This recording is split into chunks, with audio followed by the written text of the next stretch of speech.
bring together the basic elements of this planet: earth, fire and water in a steam locomotive, and you have power, lots of power.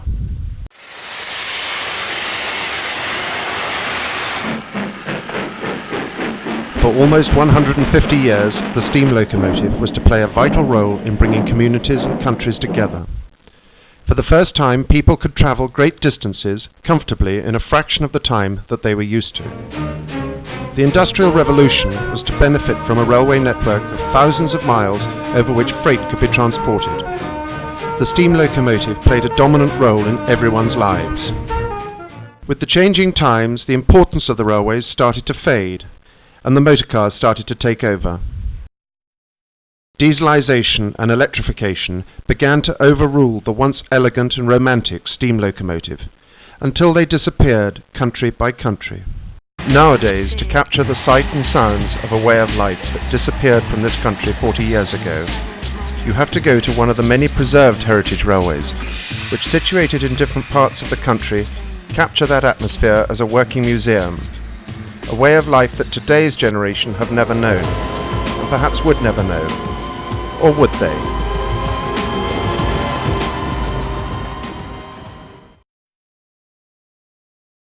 Wolsztyn, an attractive market town in the heart of Poland, and it is here that we find the last bastion of steam.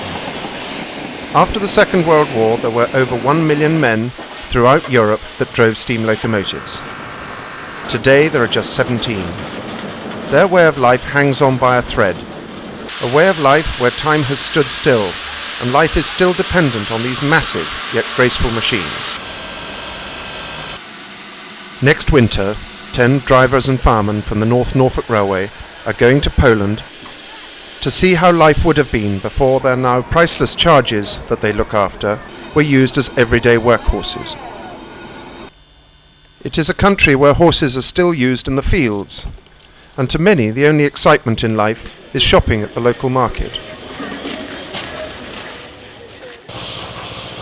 Each day there are 5 turns of duty, including early and late commuter trains to and from Poznan, Poland's second city after Warsaw. Freight is also delivered to the outlying farming communities.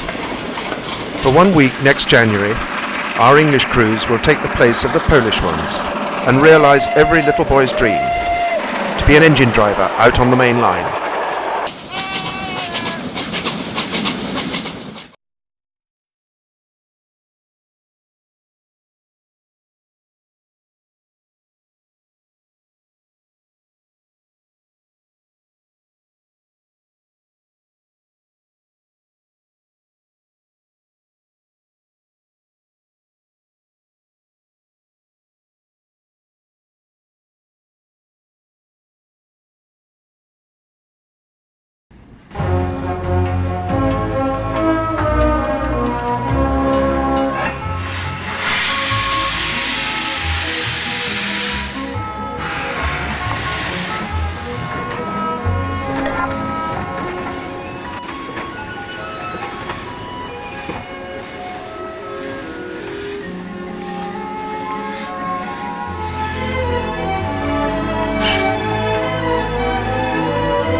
The Norfolk Railway, 5.5 miles in length through some of the most attractive scenery in East Anglia.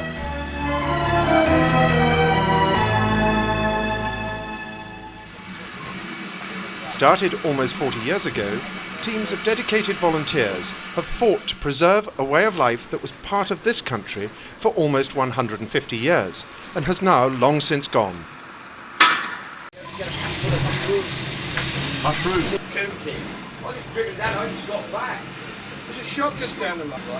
Railway traditions die hard, and having prepared their engine, the crews continue with some of the best ones before moving off shed.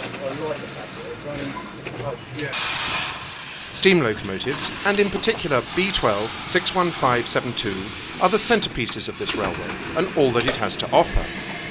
They are cared for and driven by men and women who leave their everyday jobs, whether they be bank manager, cabinet maker or chef, to come and ensure that these priceless machines are kept running for future generations to see and enjoy.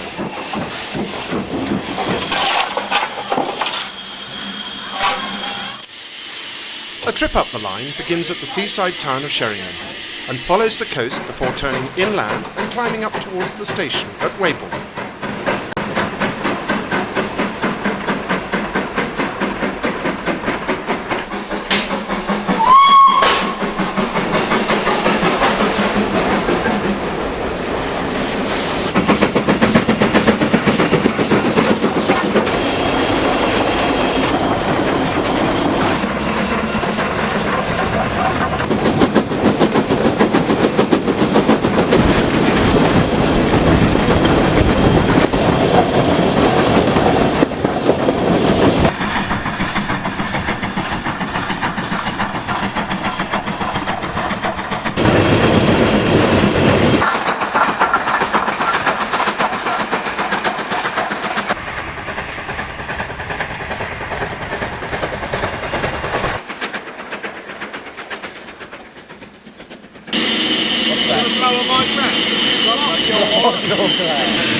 From here, the climb continues more steeply, at 1 in 80, up to Kelling Heath and on past open fields towards Holt.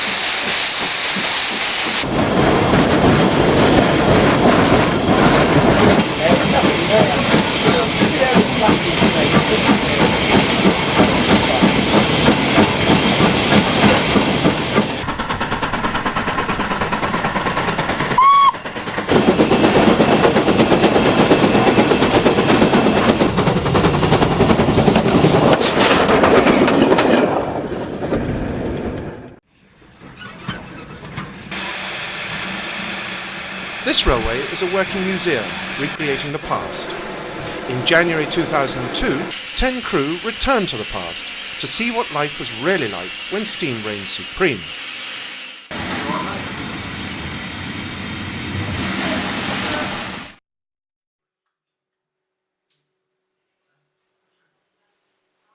Here in Poland, the North Norfolk Railway drivers and firemen arrive in Wolsztyn, an attractive market town on the edge of a frozen lake.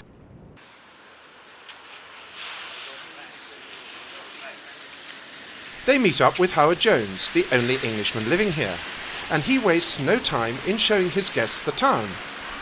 Restaurants, while being few and far between, serve excellent local food, and at the end of a day you will get change from £8. Shops are well stocked, and with westernisation fast approaching, one can't help but appreciate the poignant reminder of events that took place here when the Russians overran the town in 1945. Before coming to the real reason for this British invasion.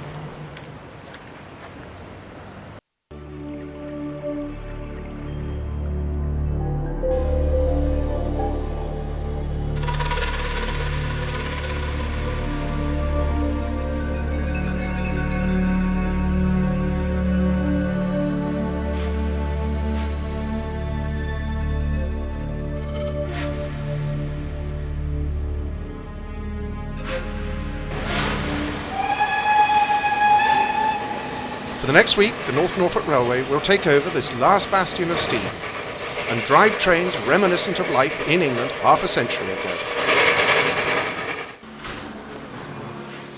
Dzień dobry wieczór. Cześć, Howard, dzień dobry. Proszę, dzisiaj papier Poznania. Jedno tu jest David is Poznan. David is Poznan. Together with Witold, the shedmaster, Howard organises the paperwork for the first crew to take the 1110 to Poznan. Tomorrow. Dziękuję. Możemy. Do widzenia. Bye, cześć.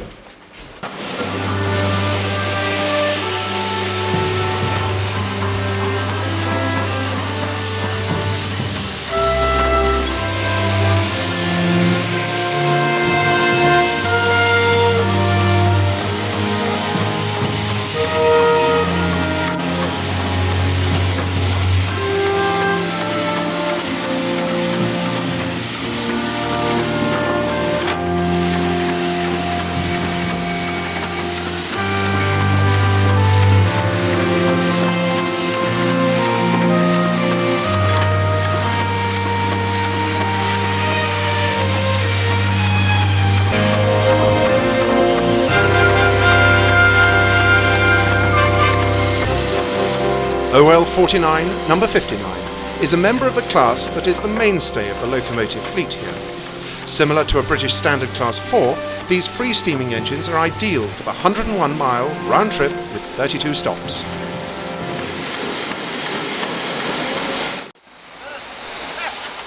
Ian Starks and David Harris are partnered with Nnr and Tomiak, and with this combination it goes without saying that this trip will be far from dull.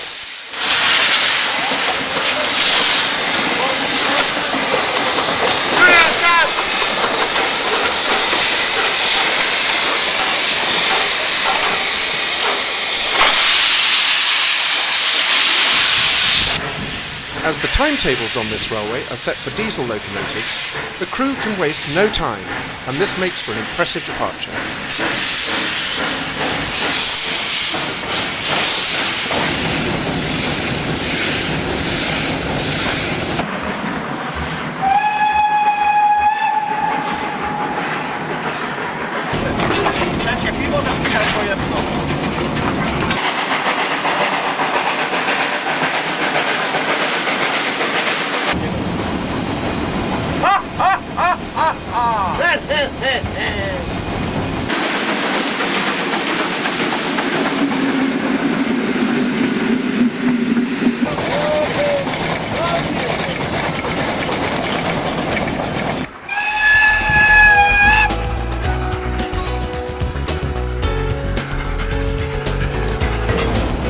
Howard accompanies the crew for the first few miles before leaving them at Rakanowice.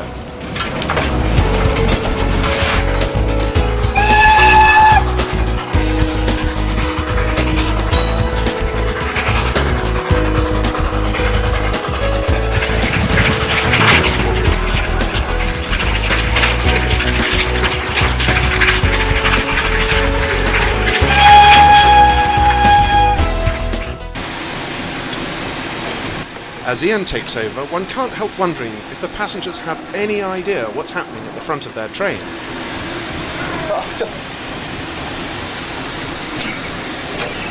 Hallo, hallo. Please camera, please camera. Oh, Bin Laden! Bin Laden!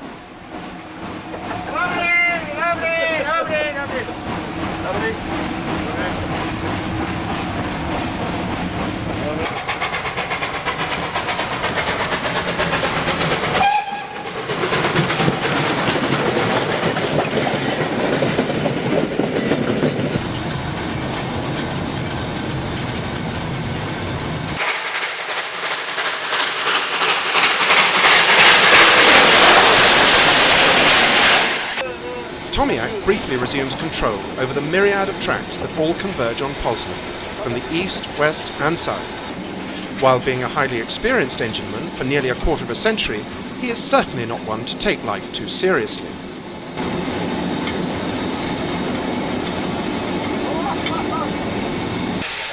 Arriving in Poznan, no one gives this impressive example of steam traction a second glance. It's just part of everyday life.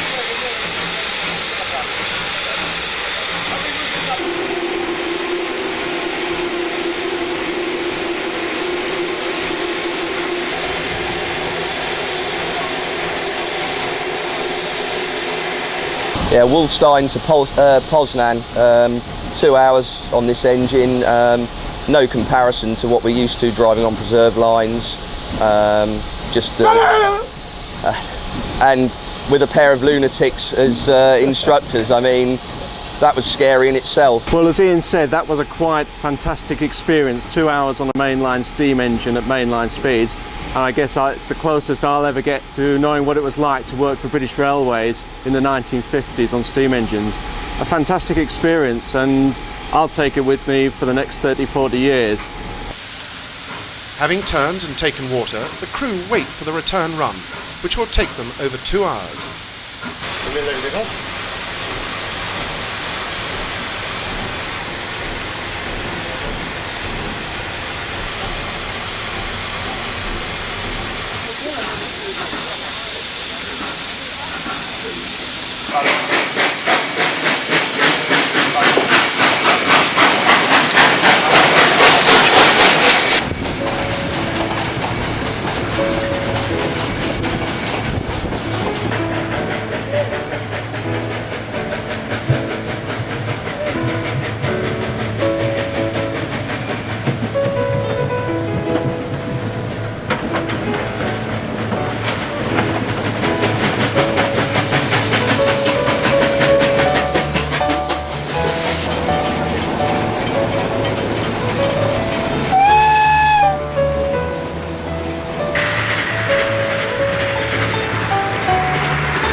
Grodzisk, halfway between Poznan and Wolsztyn. And as the weekly market gets underway, the local traders ply their wares, completely oblivious of the two Englishmen driving the 1003 as it blasts away on the next leg of its journey.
There is still considerable freight traffic over the system, and massive Kriegslok TY3 210Os are used. Of German design, these locomotives were built in their thousands by the Nazis as heavy workhorses during the Second World War.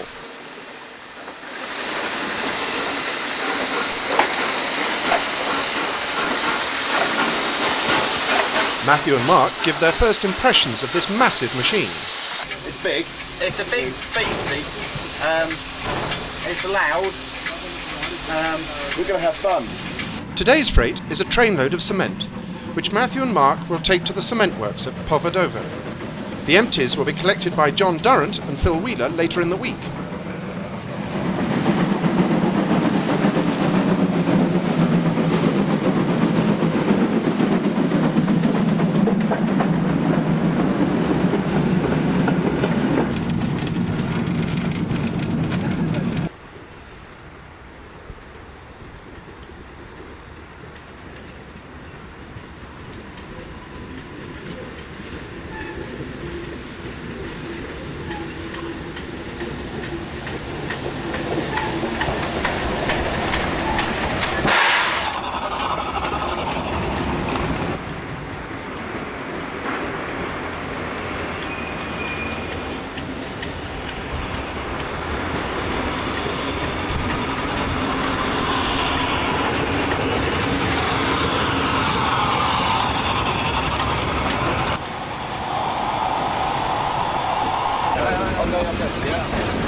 Even with 7 people on the footplate, it seems far from crowded.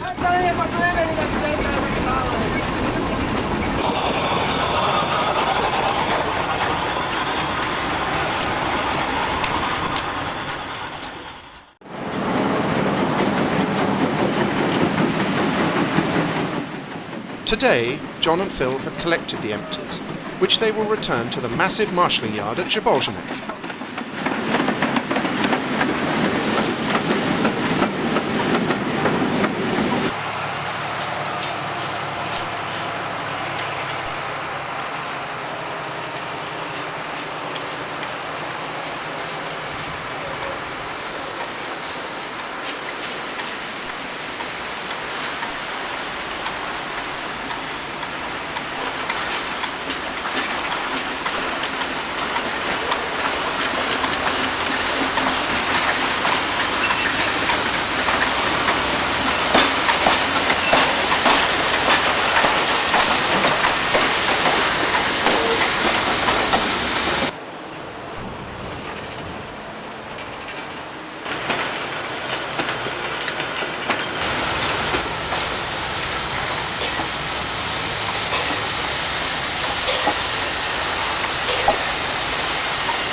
PM 36 No. 2, beautiful Helena, is prepared for her turn of duty.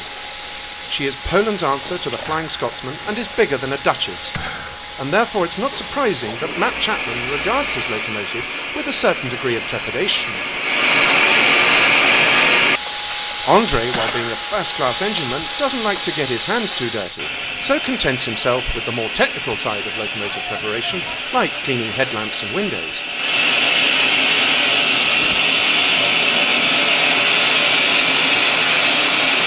He also insists on demonstrating his superhuman strength in order to make sure that he is away on time.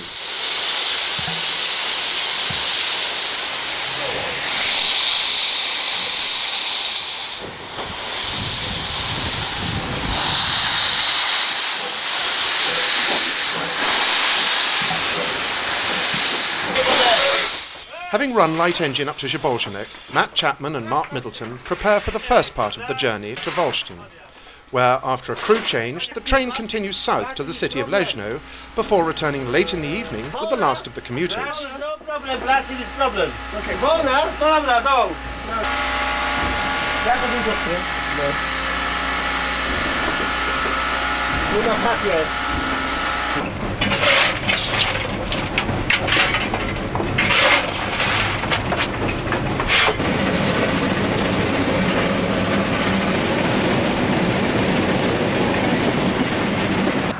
The first part of this trip is over the metals of the main line between Berlin and Warsaw.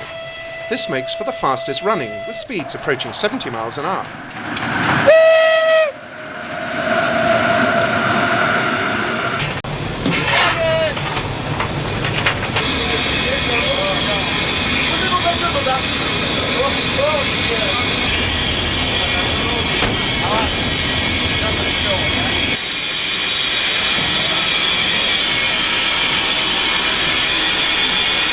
Leaving Zabazin, the lines diverge and Matthew and Mark head south onto the secondary line to Wolsztyn.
All too soon, the Pacific pulls into Wolsztyn, where Steve Smith and Richard Allen prepare to take over for the onward journey.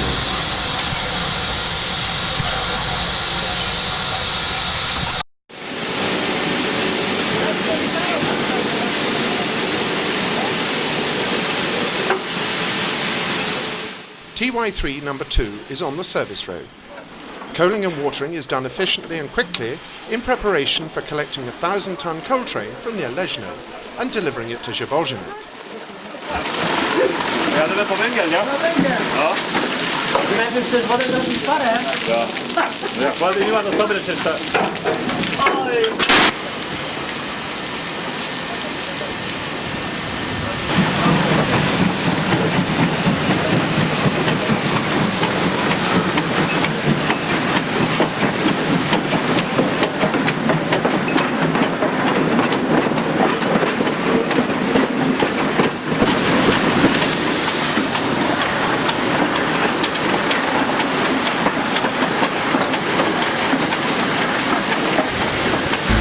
Life is not without its problems. With a badly clinkering fire and strong winds, the crew struggle with the train, running very late.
Dave King and Alex Galpin are today rostered with Janis and Ricard on the Pacific for the 1110 to Poznan. John Durrant and Phil Wheeler pause in their shunting duties with TY3 number 2 to allow beautiful Helena to come off shed onto her train, which is standing in the platform. On the out station.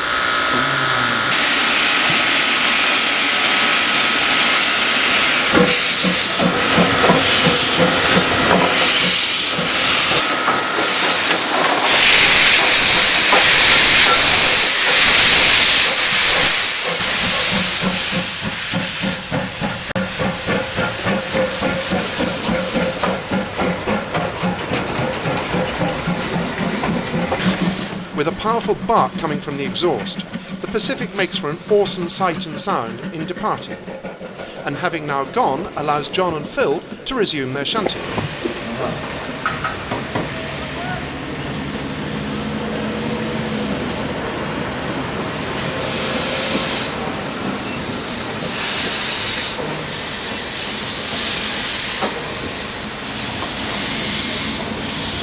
Richard Allen, just returned, services his loco with Stanislav.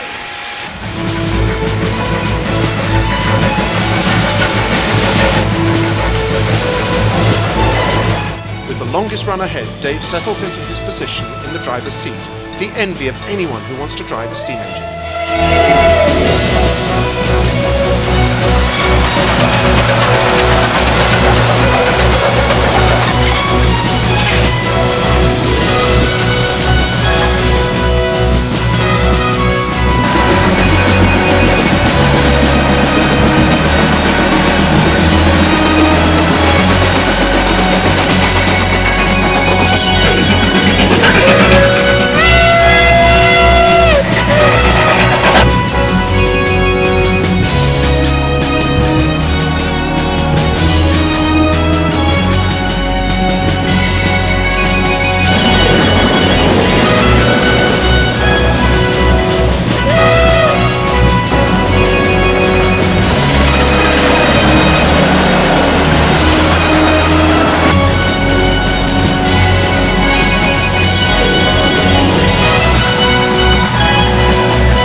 Driving the Pacific is relatively straightforward. The hard part is stopping, and the platforms at some of these little stations don't have much spare room. On more than one occasion, a Polish passenger has had to clamber through the brambles, the English driver having overshot his mark.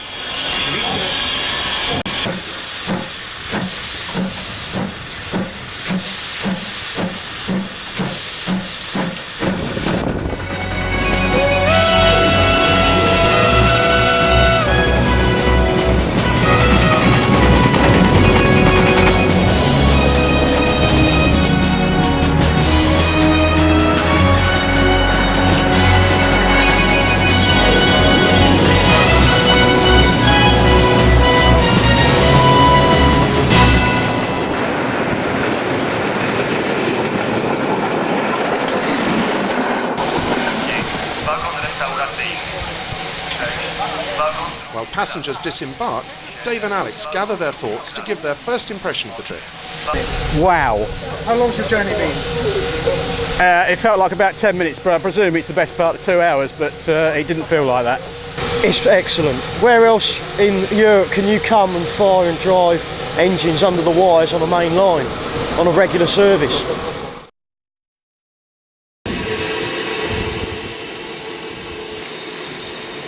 At the end of the week, John Durrant kindly gave up his turn to me to take a train from Jabolzhenek to Wolsztyn with Stanislav and Marek.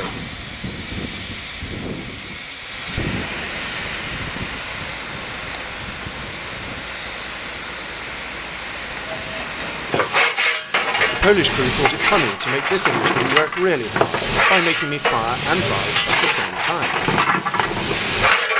Oh, yeah, okay.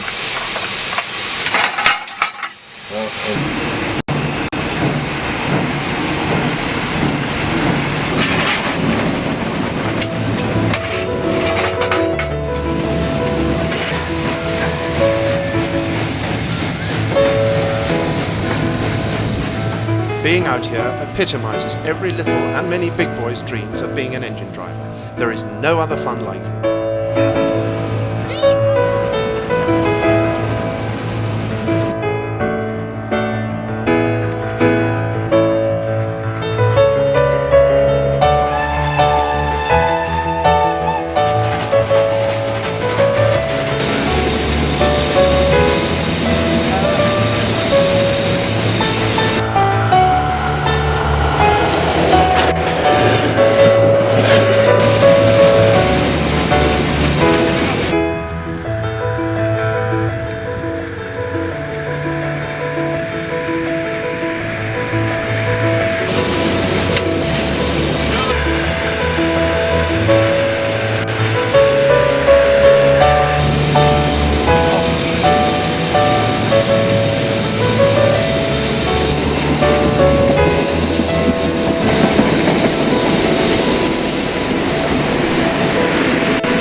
Saturday evening, and with the last of the British crews back on shed, there was a photo call to commemorate this unique occasion.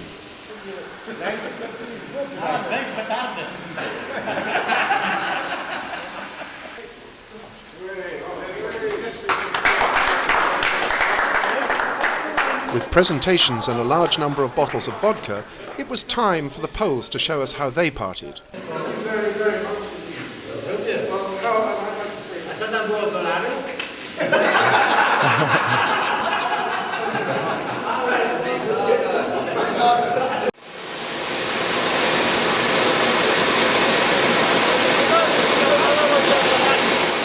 Fireworks, the like of which we have never seen, lit up all the stationary locos. Big bang.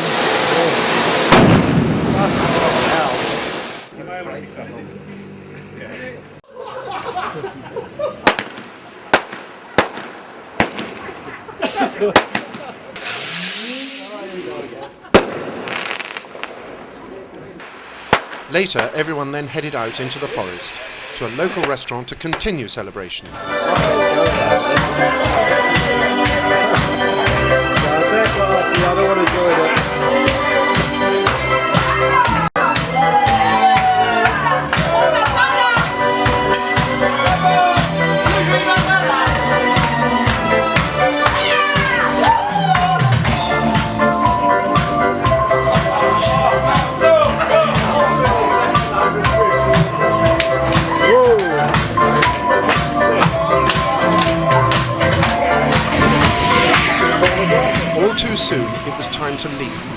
catch the last train home. But in so doing, everyone was taking with them memories the like of which will never be repeated anywhere else in the world. How much longer this way of life will continue, no one can tell. All we can do is hope.